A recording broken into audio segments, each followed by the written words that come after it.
On everybody, peace and love, peace and love. This is a serious message to all of you watching right now. Anyways, guys, I'm just messing around. I want to talk about the Reddit AMA that Harmonix did yesterday. They took some questions about Amplitude.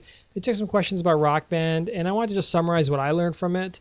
It was a pretty long AMA, so I'm going to start with the Rock Band 4 news first. So Xbox One owners still can't download the Doors pack that came out around the time Rock Band 3 launched. So they've assured players that if you paid for that piece of content, you will be able to get it in the future. Harmonix is right now focused on getting all of the disc exports out right now. So Rock Band 1, 2, and Lego and AC/DC and so forth.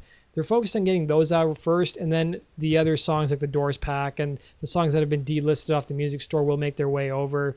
Just remember, guys, with the delisted songs, if you've paid for a song in the past and it's been since delisted from the music store, you will be able to re-download that song in the future. But if you didn't pay for it and never owned it, you can't download it. So it's really important to make that distinction.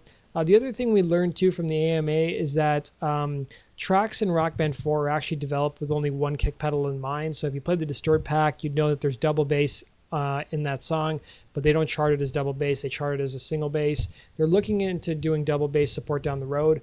They said there's no plans to add additional trophies or achievements into Rock Band 4 at this point in time, but they're looking into seeing how much work is required to do so. They said there's no plans to sell the disc exports as DLC. They said it's too much work, and the licensing effort is actually quite complicated. It's not the same as normal DLC they release. They also revealed that no more David Bowie is currently planned in the DLC pipeline. They said typically it takes 4 to 6 weeks at the very least to get DLC into the game. They said there's no plans for Rock Band Blitz number 2 to come to Rock Band 4 at any point in time, so there will not be a sequel to Rock Band Blitz. Unfortunately, at this point in time, no plans for it. I would love to see it down the road. They also said there's no plans to sell the... I guess we're now returning to the Amplitude news for the week. They said on the AMA that there's no plans to sell the Amplitude soundtrack. They said the digital art book that a number of backers are entitled to will be coming out pretty soon. They also said the remix mode, which was in past games, wasn't included in the new Amplitude reboot because the audio technology that Harmonix uses had changed and it wasn't possible to create it with the current technology. I don't really understand what that means, but that's the reason for it.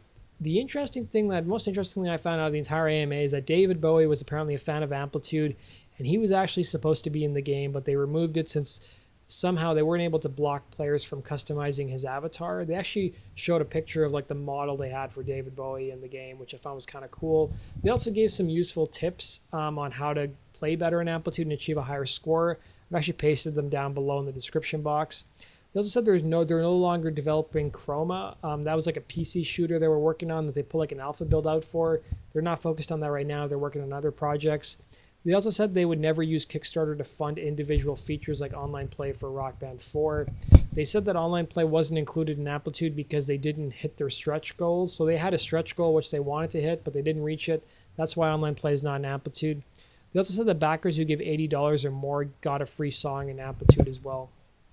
They also said that when you're in flow mode on Amplitude, you can actually turn off 3 audio tracks by holding L1, R2, and R1 at the same time.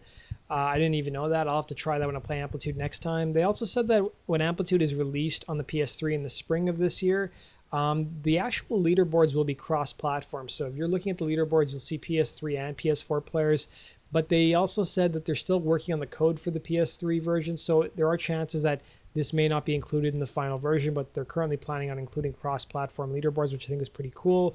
They also said there's tons of plans for new features in Rock Band 4 that they're currently working on. Didn't really go into any more detail than that. And they also revealed that the rumble feature, when you're playing a game and the controller rumbles, they looked at putting this in for Amplitude, but they said that it negatively impacted the controller's operational capabilities. So they said the battery died much quicker, the response time was not good, and that's one of the reasons why they didn't enable the rumble feature in Amplitude. That was basically what I got out of the AMA. Maybe you guys saw something I didn't. If you did, comment below and let me know what you guys thought of the AMA. Did you learn anything interesting, or was it kind of like a bust? Thanks for watching, guys, and as always, make sure you subscribe for the latest rhythm gaming news. Take care.